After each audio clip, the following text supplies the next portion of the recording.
Kenapa tak tidur lagi, ha?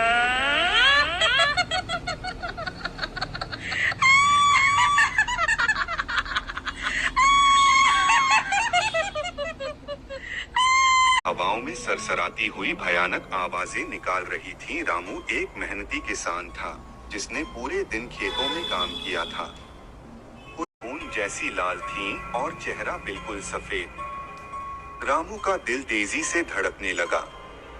औरत ने धीमी और भयानक आवाज में कहा, तुमने मेरी मदद क्यों नहीं की? रामू को समझ नहीं आया कि वह क्या कह रही थी।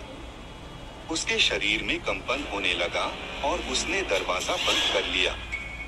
लेकिन औरत का भयानक चेहरा उसकी आंखों के सामने से हट नहीं रहा था। अगली सुबह रामू ने गांव वालों को पूरी घटना बताई।